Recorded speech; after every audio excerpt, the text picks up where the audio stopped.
ನಮಸ್ಕಾರ, ರಿಪಬ್ಲಿಕ್ ಕನ್ನಡ ನ್ಯೂಸ್ಗೆ ಸ್ವಾಗತ. ನಾನು ಶ್ರೀಪಾದ್ ಪಾಟೀಲ್. ರಾಜ್ಯ ಸಚಿವ ಸಂಪುಟದ ಸರ್ಜರಿಗೆ ಕಸರತ್ತು ಜೋರಾಗಿ ನಡೀತಾ ಇದೆ. ಸಚಿವರ ಹಣೆ ಬರಹ ಬರೆಯುತ್ತಾ ಆ 5 ಪ್ರಶ್ನಾವಳಿ ಮೂಲಕ ವರದಿಯನ್ನ ಪಡೆದಿದೆ ಹೈಕಮಾಂಡ್. ಟಾರ್ಗೆಟ್ ಮಾಡಿರುವ ಸಚಿವರಿಂದ ವರದಿಯನ್ನ ಸಂಗ್ರಹಿಸಲಾಗಿದೆ. ಆ ವರದಿಯಲ್ಲಿ ಏನಿದೆ ಹಾಗಿದ್ರೆ 5 ಪ್ರಶ್ನೆಗಳ ಮೂಲಕ ವರದಿಯನ್ನ ತರಿಸಿಕೊಂಡಿದೆ ಎಐಸಿಸಿ. ಯಾರಿಗೆ ಅದೃಷ್ಟ, ಯಾರಿಗೆ ದುರಾದೃಷ್ಟ? 2 ರೀತಿಯಲ್ಲಿ ವರದಿಯನ್ನ ಪಡೆದಿದೆ ಹೈಕಮಾಂಡ್. ಮತ್ತೆ ಯಾರು ಸಚಿವರಾಗಿ ಸೇರ್ಕೊಳ್ತಾರೆ, ಯಾರ ಸ್ಥಾನ ಗಟ್ಟಿಯಾಗುತ್ತೆ, ಯಾರನ್ನ ಸಂಪುಟದಿಂದ ಆಚೆ ಹಾಕ್ತಾರೆ, ಈ ಎಲ್ಲ ಪ್ರಶ್ನೆಗಳಿಗೆ ಶೀಘ್ರದಲ್ಲಿಯೇ ಉತ್ತರ ಸಿಗಬಹುದು. ಹೈಕಮಾಂಡ್ ಈಗಾಗಲೇ ವರದಿಯನ್ನ ತರಿಸಿಕೊಂಡಿದೆ. ಇಲಾಖಾವಾರು ಪ್ರಗತಿಯ ಬಗ್ಗೆ ವರದಿಯನ್ನ ಪಡೆದಿದ್ದಾರೆ ವರಿಷ್ಠರು. ಯಾವ್ಯಾವ ಸಚಿವರಿಗೆ ಯಾವ್ಯಾವ ಖಾತೆಯನ್ನ ನೀಡಲಾಗಿದೆ, ಆಯಾ ಖಾತೆಯಲ್ಲಿ ಇವ್ರ ಕೆಲಸ ಎಷ್ಟು ಪ್ರಗತಿಯಾಗಿದೆ, ಜನ ಏನಂತಾರೆ, ಪಕ್ಷದಲ್ಲಿ ಇವ್ರ ಬಗ್ಗೆ ಇರುವ ಅಭಿಪ್ರಾಯ ಏನು, ಇಲಾಖೆಯ ಬಗ್ಗೆ. ಸೊ ಎಲ್ಲ ಪ್ರಶ್ನೆಗಳಿಗೆ ಉತ್ತರವನ್ನ ಹೈಕಮಾಂಡ್ ಪಡೆದಿದೆ. 2 ರೀತಿಯಲ್ಲಿ ವರದಿ ಬಂದಿದೆ ಅನ್ನುವಂಥ ವಿಚಾರ ಗೊತ್ತಾಗ್ತಾ ಇದೆ. ಸೊ ಈ ರೀತಿ ಪ್ರೋಗ್ರೆಸ್ ರಿಪೋರ್ಟ್ ಹೈಕಮಾಂಡ್ ಕೈ ಸೇರಿದೆ. ಅವರು ಆ ರಿಪೋರ್ಟನ್ನು ನೋಡಿ ಯಾರಿಗೆ ಎಷ್ಟು ಮಾರ್ಕ್ಸ್ ಕೊಡ್ತಾರೆ, ಯಾರನ್ನು ಉಳಿಸ್ಕೊಳ್ತಾರೆ, ಯಾರಿಗೆ ಗೇಟ್ ಪಾಸ್ ಕೊಡ್ತಾರೆ, ಯಾವ ಹೊಸಬರಿಗೆ ಅವಕಾಶವನ್ನು ಕೊಡ್ತಾರೆ, ರೀಶಫಲ್ ಆದರೆ ಯಾರಿಗೆ ಅದೃಷ್ಟ ಖುಲಾಯಿಸುತ್ತೆ, ಎಲ್ಲ ಪ್ರಶ್ನೆಗಳು ಈಗ ಸದ್ಯಕ್ಕೆ ಇದೆ. ಇನ್ನು ಮುಖ್ಯವಾಗಿ 5 ಪ್ರಶ್ನೆಗಳನ್ನು ನೀಡಿ ಹೈಕಮಾಂಡ್ ವರದಿಯನ್ನು ಪಡೆದಿದೆ. ಆ ಪ್ರಕಾರವಾಗಿ ಪ್ರಶ್ನಾವಳಿಯ ಮೂಲಕ ವರದಿಯನ್ನು ಏನು ತರಿಸ್ಕೊಂಡಿದೆ, ಈಗ ಯಾರ್ಯಾರ ಮೇಲೆ ತೂಗುಗತ್ತಿ ನೇತಾಡ್ತಾ ಇದೆ ಅನ್ನುವಂಥದ್ದು ಪ್ರಶ್ನೆ ಆಗುತ್ತೆ. 5 ಪ್ರಶ್ನೆಗಳನ್ನು ಮುಂದಿಟ್ಟು ವರದಿಯನ್ನು ತರಿಸಿಕೊಂಡು ಪರಿಶೀಲನೆಯನ್ನು ನಡೆಸಿದ್ದಾರೆ ಹೈಕಮಾಂಡ್ ಅವರು.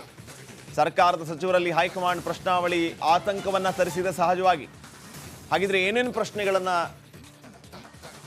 ಇಡಲಾಗಿತ್ತು ಅನ್ನೋದನ್ನು ನೋಡ್ತಾ ಹೋದರೆ, ನೀವು ನಿಮ್ಮ ಉಸ್ತುವಾರಿ ಜಿಲ್ಲೆಗಳಿಗೆ ಎಷ್ಟು ಬಾರಿ ಭೇಟಿಯನ್ನು ನೀಡಿ ಕೆಡಿಪಿ ಸಭೆಯನ್ನು ನಡೆಸಿದ್ದೀರಾ? ಜಿಲ್ಲಾ ಕಾಂಗ್ರೆಸ್ ಸಮಿತಿ ಜೊತೆ ಎಷ್ಟು ಸಭೆಯನ್ನು ಮಾಡಿದ್ದೀರಾ? ಟಿಪಿ ಸಹಿತ ಮಾಹಿತಿಯನ್ನು ನೀಡಬೇಕು.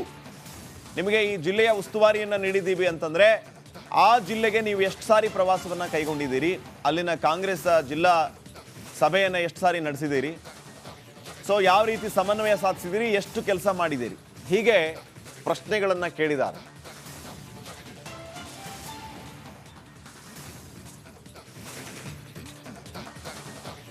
ನಮಸ್ಕಾರ, ರಿಪಬ್ಲಿಕ್ ಕನ್ನಡ ನ್ಯೂಸ್ಗೆ ಸ್ವಾಗತ. ನಾನು ಶ್ರೀಪಾದ್ ಪಾಟೀಲ್. ರಾಜ್ಯ ಸಚಿವ ಸಂಪುಟದ ಸರ್ಜರಿಗೆ ಕಸರತ್ತು ಜೋರಾಗಿ ನಡೀತಾ ಇದೆ. ಸಚಿವರ ಹಣೆ ಬರಹ ಬರೆಯುತ್ತಾ ಆ 5 ಪ್ರಶ್ನಾವಳಿ ಮೂಲಕ ವರದಿಯನ್ನ ಪಡೆದಿದೆ ಹೈಕಮಾಂಡ್. ಟಾರ್ಗೆಟ್ ಮಾಡಿರುವ ಸಚಿವರಿಂದ ವರದಿಯನ್ನ ಸಂಗ್ರಹಿಸಲಾಗಿದೆ. ಆ ವರದಿಯಲ್ಲಿ ಏನಿದೆ ಹಾಗಿದ್ರೆ 5 ಪ್ರಶ್ನೆಗಳ ಮೂಲಕ ವರದಿಯನ್ನ ತರಿಸಿಕೊಂಡಿದೆ ಎಐಸಿಸಿ. ಯಾರಿಗೆ ಅದೃಷ್ಟ, ಯಾರಿಗೆ ದುರಾದೃಷ್ಟ? 2 ರೀತಿಯಲ್ಲಿ ವರದಿಯನ್ನ ಪಡೆದಿದೆ ಹೈಕಮಾಂಡ್. ಮತ್ತೆ ಯಾರು ಸಚಿವರಾಗಿ ಸೇರ್ಕೊಳ್ತಾರೆ, ಯಾರ ಸ್ಥಾನ ಗಟ್ಟಿಯಾಗುತ್ತೆ, ಯಾರನ್ನ ಸಂಪುಟದಿಂದ ಆಚೆ ಹಾಕ್ತಾರೆ, ಈ ಎಲ್ಲ ಪ್ರಶ್ನೆಗಳಿಗೆ ಶೀಘ್ರದಲ್ಲಿಯೇ ಉತ್ತರ ಸಿಗಬಹುದು. ಹೈಕಮಾಂಡ್ ಈಗಾಗಲೇ ವರದಿಯನ್ನ ತರಿಸಿಕೊಂಡಿದೆ. ಇಲಾಖಾವಾರು ಪ್ರಗತಿಯ ಬಗ್ಗೆ ವರದಿಯನ್ನ ಪಡೆದಿದ್ದಾರೆ ವರಿಷ್ಠರು.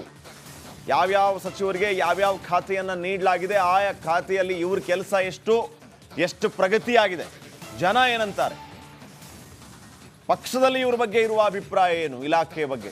ಸೊ ಎಲ್ಲ ಪ್ರಶ್ನೆಗಳಿಗೆ ಉತ್ತರವನ್ನ ಹೈಕಮಾಂಡ್ ಪಡೆದಿದೆ. 2 ರೀತಿಯಲ್ಲಿ ವರದಿ ಬಂದಿದೆ ಅನ್ನುವಂಥ ವಿಚಾರ ಗೊತ್ತಾಗ್ತಾ ಇದೆ. ಸೊ ಈ ರೀತಿ ಪ್ರೋಗ್ರೆಸ್ ರಿಪೋರ್ಟ್ ಹೈಕಮಾಂಡ್ ಕೈ ಸೇರಿದೆ. ಅವರು ಆ ರಿಪೋರ್ಟನ್ನು ನೋಡಿ ಯಾರಿಗೆ ಎಷ್ಟು ಮಾರ್ಕ್ಸ್ ಕೊಡ್ತಾರೆ, ಯಾರನ್ನು ಉಳಿಸ್ಕೊಳ್ತಾರೆ, ಯಾರಿಗೆ ಗೇಟ್ ಪಾಸ್ ಕೊಡ್ತಾರೆ, ಯಾವ ಹೊಸಬರಿಗೆ ಅವಕಾಶವನ್ನು ಕೊಡ್ತಾರೆ, ರೀಶಫಲ್ ಆದರೆ ಯಾರಿಗೆ ಅದೃಷ್ಟ ಖುಲಾಯಿಸುತ್ತೆ, ಎಲ್ಲ ಪ್ರಶ್ನೆಗಳು ಈಗ ಸದ್ಯಕ್ಕೆ ಇದೆ. ಇನ್ನು ಮುಖ್ಯವಾಗಿ 5 ಪ್ರಶ್ನೆಗಳನ್ನು ನೀಡಿ ಹೈಕಮಾಂಡ್ ವರದಿಯನ್ನು ಪಡೆದಿದೆ. ಆ ಪ್ರಕಾರವಾಗಿ ಪ್ರಶ್ನಾವಳಿಯ ಮೂಲಕ ವರದಿಯನ್ನು ಏನು ತರಿಸ್ಕೊಂಡಿದೆ, ಈಗ ಯಾರ್ಯಾರ ಮೇಲೆ ತೂಗುಗತ್ತಿ ನೇತಾಡ್ತಾ ಇದೆ ಅನ್ನುವಂಥದ್ದು ಪ್ರಶ್ನೆ ಆಗುತ್ತೆ. 5 ಪ್ರಶ್ನೆಗಳನ್ನು ಮುಂದಿಟ್ಟು ವರದಿಯನ್ನು ತರಿಸಿಕೊಂಡು ಪರಿಶೀಲನೆಯನ್ನು ನಡೆಸಿದ್ದಾರೆ ಹೈಕಮಾಂಡ್ ಅವರು. ಸರ್ಕಾರದ ಸಚಿವರಲ್ಲಿ ಹೈಕಮಾಂಡ್ ಪ್ರಶ್ನಾವಳಿ ಆತಂಕವನ್ನು ತರಿಸಿದೆ ಸಹಜವಾಗಿ. ಹಾಗಿದ್ರೆ ಏನೇನು ಪ್ರಶ್ನೆಗಳನ್ನು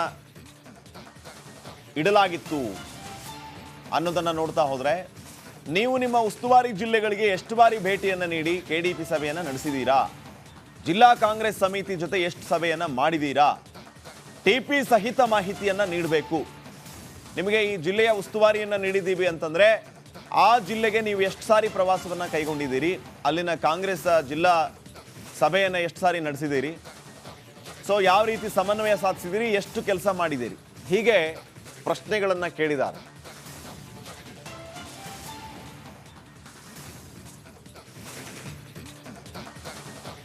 ನಮಸ್ಕಾರ, ರಿಪಬ್ಲಿಕ್ ಕನ್ನಡ ನ್ಯೂಸ್ಗೆ ಸ್ವಾಗತ. ನಾನು ಶ್ರೀಪಾದ್ ಪಾಟೀಲ್. ರಾಜ್ಯ ಸಚಿವ ಸಂಪುಟದ ಸರ್ಜರಿಗೆ ಕಸರತ್ತು ಜೋರಾಗಿ ನಡೀತಾ ಇದೆ. ಸಚಿವರ ಹಣೆ ಬರಹ ಬರೆಯುತ್ತಾ ಆ 5 ಪ್ರಶ್ನಾವಳಿ ಮೂಲಕ ವರದಿಯನ್ನ ಪಡೆದಿದೆ ಹೈಕಮಾಂಡ್. ಟಾರ್ಗೆಟ್ ಮಾಡಿರುವ ಸಚಿವರಿಂದ ವರದಿಯನ್ನ ಸಂಗ್ರಹಿಸಲಾಗಿದೆ. ಆ ವರದಿಯಲ್ಲಿ ಏನಿದೆ ಹಾಗಿದ್ರೆ 5 ಪ್ರಶ್ನೆಗಳ ಮೂಲಕ ವರದಿಯನ್ನ ತರಿಸಿಕೊಂಡಿದೆ ಎಐಸಿಸಿ. ಯಾರಿಗೆ ಅದೃಷ್ಟ, ಯಾರಿಗೆ ದುರಾದೃಷ್ಟ, 2 ರೀತಿಯಲ್ಲಿ ವರದಿಯನ್ನ ಪಡೆದಿದೆ ಹೈಕಮಾಂಡ್. ಮತ್ತೆ ಯಾರು ಸಚಿವರಾಗಿ ಸೇರ್ಕೊಳ್ತಾರೆ, ಯಾರ ಸ್ಥಾನ ಗಟ್ಟಿಯಾಗುತ್ತೆ, ಯಾರನ್ನ ಸಂಪುಟದಿಂದ ಆಚೆ ಹಾಕ್ತಾರೆ, ಈ ಎಲ್ಲ ಪ್ರಶ್ನೆಗಳಿಗೆ ಶೀಘ್ರದಲ್ಲಿಯೇ ಉತ್ತರ ಸಿಗಬಹುದು. ಹೈಕಮಾಂಡ್ ಈಗಾಗಲೇ ವರದಿಯನ್ನ ತರಿಸಿಕೊಂಡಿದೆ. ಇಲಾಖಾವಾರು ಪ್ರಗತಿಯ ಬಗ್ಗೆ ವರದಿಯನ್ನ ಪಡೆದಿದ್ದಾರೆ ವರಿಷ್ಠರು. ಯಾವ್ಯಾವ ಸಚಿವರಿಗೆ ಯಾವ್ಯಾವ ಖಾತೆಯನ್ನ ನೀಡಲಾಗಿದೆ, ಆಯಾ ಖಾತೆಯಲ್ಲಿ ಇವ್ರ ಕೆಲಸ ಎಷ್ಟು ಪ್ರಗತಿಯಾಗಿದೆ, ಜನ ಏನಂತಾರೆ, ಪಕ್ಷದಲ್ಲಿ ಇವ್ರ ಬಗ್ಗೆ ಇರುವ ಅಭಿಪ್ರಾಯ ಏನು, ಇಲಾಖೆಯ ಬಗ್ಗೆ. ಸೊ ಎಲ್ಲ ಪ್ರಶ್ನೆಗಳಿಗೆ ಉತ್ತರವನ್ನ ಹೈಕಮಾಂಡ್ ಪಡೆದಿದೆ. 2 ರೀತಿಯಲ್ಲಿ ವರದಿ ಬಂದಿದೆ ಅನ್ನುವಂಥ ವಿಚಾರ ಗೊತ್ತಾಗ್ತಾ ಇದೆ. ಸೊ ಈ ರೀತಿ ಪ್ರೋಗ್ರೆಸ್ ರಿಪೋರ್ಟ್ ಹೈಕಮಾಂಡ್ ಕೈ ಸೇರಿದೆ. ಅವರು ಆ ರಿಪೋರ್ಟನ್ನು ನೋಡಿ ಯಾರಿಗೆ ಎಷ್ಟು ಮಾರ್ಕ್ಸ್ ಕೊಡ್ತಾರೆ, ಯಾರನ್ನು ಉಳಿಸ್ಕೊಳ್ತಾರೆ, ಯಾರಿಗೆ ಗೇಟ್ ಪಾಸ್ ಕೊಡ್ತಾರೆ, ಯಾವ ಹೊಸಬರಿಗೆ ಅವಕಾಶವನ್ನು ಕೊಡ್ತಾರೆ, ರೀಶಫಲ್ ಆದರೆ ಯಾರಿಗೆ ಅದೃಷ್ಟ ಖುಲಾಯಿಸುತ್ತೆ, ಎಲ್ಲ ಪ್ರಶ್ನೆಗಳು ಈಗ ಸದ್ಯಕ್ಕೆ ಇದೆ. ಇನ್ನು ಮುಖ್ಯವಾಗಿ 5 ಪ್ರಶ್ನೆಗಳನ್ನು ನೀಡಿ ಹೈಕಮಾಂಡ್ ವರದಿಯನ್ನು ಪಡೆದಿದೆ. ಆ ಪ್ರಕಾರವಾಗಿ ಪ್ರಶ್ನಾವಳಿಯ ಮೂಲಕ ವರದಿಯನ್ನು ಏನು ತರಿಸ್ಕೊಂಡಿದೆ, ಈಗ ಯಾರ್ಯಾರ ಮೇಲೆ ತೂಗುಗತ್ತಿ ನೇತಾಡ್ತಾ ಇದೆ ಅನ್ನುವಂಥದ್ದು ಪ್ರಶ್ನೆ ಆಗುತ್ತೆ. 5 ಪ್ರಶ್ನೆಗಳನ್ನು ಮುಂದಿಟ್ಟು ವರದಿಯನ್ನು ತರಿಸಿಕೊಂಡು ಪರಿಶೀಲನೆಯನ್ನು ನಡೆಸಿದ್ದಾರೆ ಹೈಕಮಾಂಡ್ ಅವರು. ಸರ್ಕಾರದ ಸಚಿವರಲ್ಲಿ ಹೈಕಮಾಂಡ್ ಪ್ರಶ್ನಾವಳಿ ಆತಂಕವನ್ನು ತರಿಸಿದೆ ಸಹಜವಾಗಿ. ಹಾಗಿದ್ರೆ ಏನೇನು ಪ್ರಶ್ನೆಗಳನ್ನು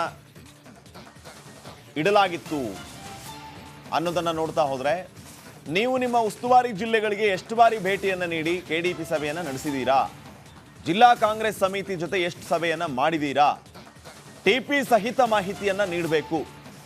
ನಿಮಗೆ ಈ ಜಿಲ್ಲೆಯ ಉಸ್ತುವಾರಿಯನ್ನು ನೀಡಿದ್ದೀವಿ ಅಂತಂದರೆ ಆ ಜಿಲ್ಲೆಗೆ ನೀವು ಎಷ್ಟು ಸಾರಿ ಪ್ರವಾಸವನ್ನು ಕೈಗೊಂಡಿದ್ದೀರಿ, ಅಲ್ಲಿನ ಕಾಂಗ್ರೆಸ್ ಜಿಲ್ಲಾ ಸಭೆಯನ್ನು ಎಷ್ಟು ಸಾರಿ ನಡೆಸಿದ್ದೀರಿ, ಸೊ ಯಾವ ರೀತಿ ಸಮನ್ವಯ ಸಾಧಿಸಿದ್ದೀರಿ, ಎಷ್ಟು ಕೆಲಸ ಮಾಡಿದ್ದೀರಿ, ಹೀಗೆ ಪ್ರಶ್ನೆಗಳನ್ನು ಕೇಳಿದ್ದಾರೆ.